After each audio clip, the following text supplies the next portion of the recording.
இன்றைக்கி பார்த்தீங்கன்னா எப்பயும் போல் காலையில் எழுந்த உடனே பல் விளக்கிட்டு கிளாஸ் வந்து எடுக்க ஸ்டார்ட் பண்ணேன். நான் ஆன்லைனில் கிளாஸஸ் எடுத்துகிட்டு இருக்கேன். நான் சிவில் இன்ஜினியர். அதுக்கு ரிலேட்டட் சாஃப்ட்வேர்ஸ் வந்து ஆல்ரெடி நான் ஒர்க் பண்ண இன்ஸ்டியூட்டுக்கு நான் ஃப்ரீலான்சிங் பண்ணிக்கிட்டு இருக்கேன்.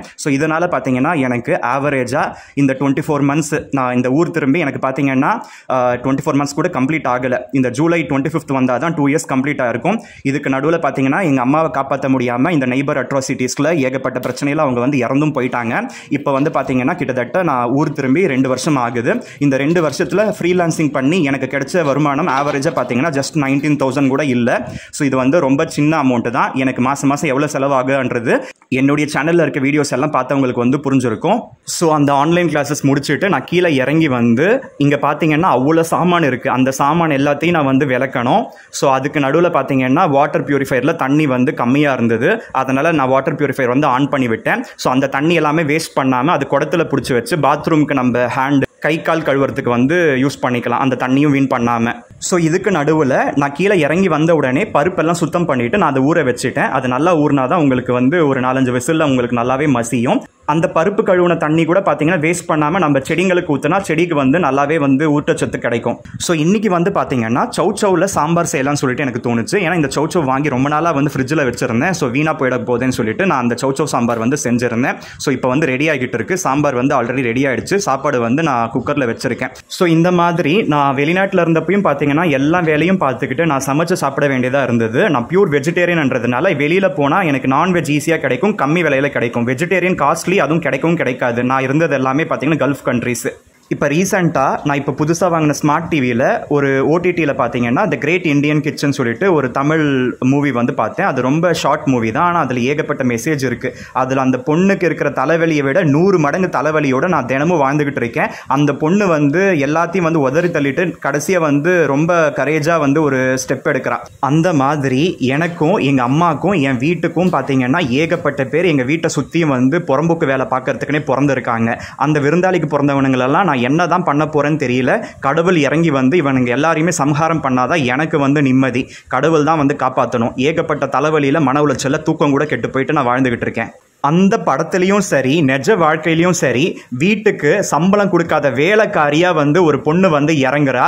அந்த வீட்டில் இருக்க அம்மாக்காரிங்கெல்லாம் கூட பிள்ளைங்க தருதலையாக இருந்தாலும் பிள்ளைங்களுக்கு வடிச்சு கொட்டி அதுங்களோட வீக்னஸ் எல்லாம் அதுங்களுக்கு புரிய வைக்காம, அதுங்களோட வாழ்க்கை அதுங்க எப்படி வாழுதுங்கன்றது வந்து அதுங்களுக்கு தெரிய வைக்காம, அதுங்க நல்லா இருக்கணும், அதுங்க வீட்டில் இருக்க அந்த ஆம்பளைன்ற ரூபத்தில் பொட்டைங்க இருப்பானுங்கள்ல, அவனுங்கெல்லாம் நல்லா இருக்கணும்னு சொல்லிட்டு அந்த வீட்டு பொம்பளைங்கள்லாம் எப்படியெல்லாம் பொறாம பிடிச்சி புறம் பேசிக்கிட்டு வீட்டில் இருக்க ஆம்பளைங்களை வந்து ஏற்றி விட்டு இந்த மாதிரி வந்து சண்டை சச்சரவுன்னு சொல்லிட்டு திரிறாங்கன்றது கடவுளுக்கும் எனக்கு மட்டும்தான் தெரியும். இந்த மாதிரி தருதலைங்கள்லாம் அந்த மாதிரி ஒரு புருஷனை வந்து கட்டிக்காமல் இருந்திருக்கலாம், அந்த மாதிரி ஒரு பிள்ளையை பெற்றுக்காமல் இருந்திருக்கலாம். இந்த மாதிரி பொம்பளைங்களாம் கடைசி வரை மலடியாகவே இருந்து வந்து செத்து போயிருந்திருக்கலாம். இந்த மாதிரி பொம்பளைங்கள்லாம் இந்த மாதிரி கேடு கெட்ட பிள்ளைங்களை வந்து பெற்று அதுங்களெல்லாம் வந்து இஷ்டத்துக்கும் வளர்த்து இதுங்களெல்லாம் வந்து இஷ்டத்துக்கும் பேச விட்டு வேடிக்கை பார்க்குறாங்கன்னா அந்த மாதிரி நாய்ங்களால எங்களை மாதிரி நல்லவங்க வந்து கெட்டு குட்டிச்சவரா போயிருக்கும்.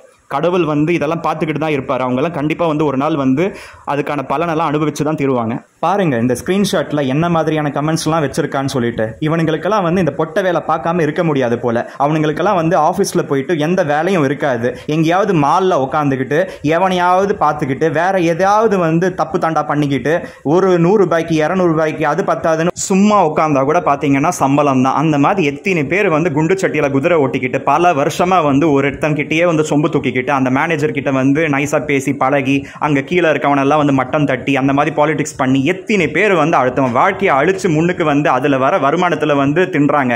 அந்த சாப்பாடு வந்து சோறு தின்றதுக்கு சமம் கிடையாது, வேற ஏதோ தின்றதுக்கு சமம். அந்த மாதிரி ஆளுங்களால தான் இந்த மாதிரி எல்லாம் வந்து பேச முடியும், இந்த மாதிரி எல்லாம் வந்து கமெண்ட் வைக்க முடியும். அந்த ஆள் பொட்டை இல்லைன்னா அந்த ஆளோட ப்ரொஃபைல் பிக்சரு அந்த கமெண்ட்ல இருந்திருக்கும். புதுசா ஒரு அக்கௌண்ட் கிரியேட் பண்ணி எனக்காக கமெண்ட் வந்து வைக்க தேவையில்லை. மறுபடியும் புது அக்கௌண்ட் கிரியேட் பண்ணிக்கிட்டு அதுல பேரு கூட அந்த ராஜா Deepak, Ramesh Bhaskar, he is not Bhaskar, he is really a bastard. இந்த மாதிரிலாம் பண்ணுறாங்கன்னா எப்படியாப்பட்ட நாய்ங்களாக இருப்பாங்க. அவனுங்கெல்லாம் அந்த மாதிரிலாம் கமெண்ட் வச்சதுக்கு அப்புறம் தான் நான் வந்து பேசிக்கிட்டு இருக்கேன். சரியா?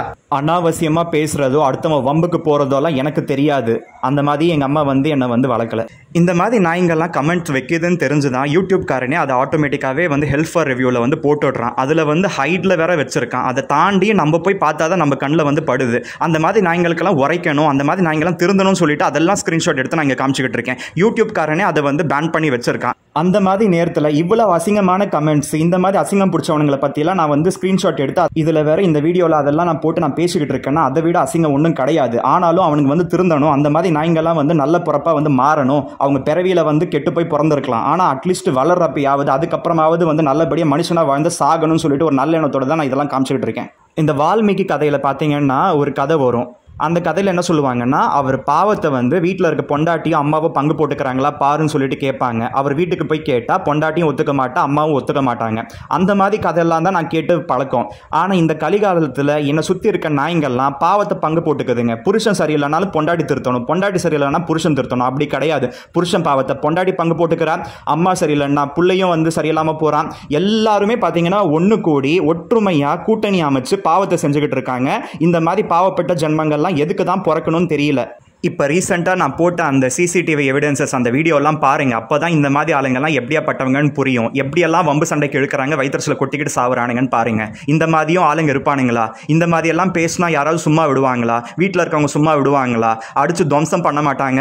இன்றைக்கி நான் எல்லாத்தையும் நான் பொறுத்துட்டு போயிட்டுருக்கேன். அந்த கிரேட் இந்தியன் கிச்சனில் வர பொண்ணை விட 100 மடங்கு 1000 மடங்கு டென்ஷனை வந்து நான் மனசில் வாங்கிக்கிட்டு அது எல்லாத்தையும் நான் மறந்துட்டு நான் லைஃப்பில் வந்து சஸ்டைன் ஆகிக்கிட்டு இருக்கேன். நான் மேலே போய்கிட்டு இருக்கேன்.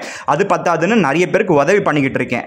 எவ்வளோ கஷ்டத்திலையும் நம்ம கிட்ட வந்து ஒருத்தன் கையேந்து நின்றா அவங்களுக்கு வந்து உதவி பண்ணணும் தான் தோணுது. லட்சக்கணக்கில் வந்து நான் கடன் வாங்கி நான் கடன் கொடுத்துருக்கேன், அவங்க முன்னுக்கு வரட்டும் சொல்லிட்டு ஒரு நல்ல எண்ணத்தோட. இந்த மாதிரியான ஒரு ஆள் இதுதான் நான். மற்றவங்களுக்கெல்லாம் வீட்டில் ஃபேமிலி சப்போர்ட் இருக்கும், எல்லாமே நிம்மதி இருக்கும், நல்லா தூங்கி எழுந்துப்பானுங்க.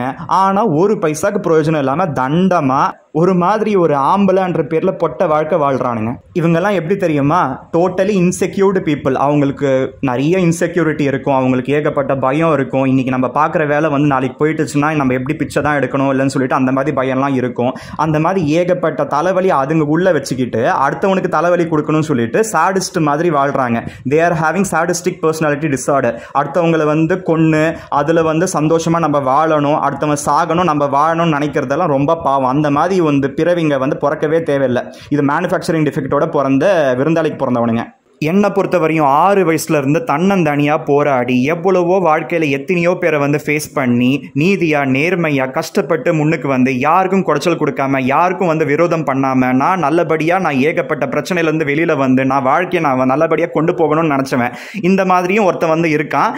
இந்த மாதிரி ஒருத்தனை பார்த்தீங்கன்னா எப்படி தான் வந்து குடைச்சல் கொடுக்கறதுக்கு இந்த ஊர்க்காரங்களுக்கெல்லாம் மனசு வருதுன்னு தெரியல. என்னை பார்த்தாலே வந்து திறக்காத வாய் கூட திறந்துடும். எல்லாருமே எனக்கு வாய் கொடுத்தே எல்லாருமே பார்த்தீங்கன்னா எனக்கு வாய் கொடுத்தே வந்து பழக்கப்படுத்திக்கிறானுங்க. ஒரு நாள் மனசாட்சியோட உண்மை பேசிக்கிட்டு நல்லபடியாக இருந்து யாருக்கும் எந்த தொந்தரவு பண்ணாமல் மனசளவில் கூட யாருக்கும் வந்து தீங்க நினைக்காம இருந்து பார்க்க சொல்லுங்களேன். அவங்களால வந்து தூங்க முடியாது. அவங்க எல்லாமே ஆப்போசிட். நான் அந்த மாதிரிலாம் வந்து தப்பாக நினச்சிட்டு எனக்கு தூக்கம் கூட வராது. இன்றைக்கி இவங்க கொடுத்த குடைச்சல எனக்கு தூக்கம் வராமல் இருக்குது. ஆனால் மற்றவங்க எல்லாரும் எப்படி தெரியுமா? கெட்டவனாக மாறி மாறி மாறி மாறி சாக்கடையை வந்து மனசுக்குள்ளே தேக்கி தேக்கி தேக்கி கடைசியாக வந்து ரொம்ப கெட்டவனாக மாறி தான் சாவுறானுங்க. நல்லவங்களா வாழ்ந்து சாவுறங்க 100ல் ஒருத்தன் தான் இருப்பான். என்னை பொறுத்தவரையும் ஆல்ரெடி வாழ்நாள் முழுக்க எனக்கு ரோதனை மட்டும்தான் மிச்சம். எவ்வளவோ குடைச்சல் வந்து எத்தனையோ பேர் ரூபத்தில் வந்து கடவுள் எனக்கு கொடுத்துட்டாரு. அது நான் செஞ்ச கர்மாவா, என்னுடைய விதி அப்படி இருக்குதா, மற்றவங்க செய்கிற சதியான்றதெல்லாம் யோசிக்கிறதுக்கு கூட எனக்கு நேரம் இல்லை. ஆக மொத்தம் ஆல்ரெடி நான் வந்து செத்த பாம்பா நான் ரொம்ப நொந்து போயிட்டு வேதனையோடு நான் வாழ்ந்துக்கிட்டு இருக்கேன். இந்த மாதிரி ஒரு செத்த பாம்பை கூட இன்னும் கூட வந்து அடிச்சு கொள்ளணும்னு நினைக்கிறேன். அந்த ஜனங்கள்லாம் அந்த ஆளுங்கள்லாம் வந்து ஒரு நல்ல பிறப்பே கிடையாது. அவனுங்க சொல்கிற வார்த்தைங்க, அவனுங்க பேசுகிற அந்த பேச்சு எல்லாமே அவனுங்களுக்கு நல்லாவே பொருந்தது. அவனுங்கெல்லாம் வந்து நைட்டில் பொண்டாட்டி கூடயும் படுப்பானுங்க, அம்மா கூடயும் படுப்பானுங்க. அந்த மாதிரி ஆளுங்களால தான் இந்த மாதிரிலாம் வந்து பேச முடியும். ஏன்னா அவனுங்களுக்குலாம் எந்த வேற்றுமையும் இல்லை. அவனுங்களுக்குலாம் நல்லது எது கெட்டது இதெல்லாம் தெரியவே தெரியாது. அதனால் அவனுங்களுக்குலாம் இந்த மாதிரி வேற்றுமையில் கூட தெரியாமல் தான் இருந்திருக்கும். அந்த மாதிரி தான் அதுங்கெல்லாம் வந்து கூடி கொலாவுதுங்கன்னு நினைக்கிறேன். அதனால தான் எங்களுக்கு குடைச்சல் கொடுத்து எங்கள் உயிரை வாங்குதுங்க.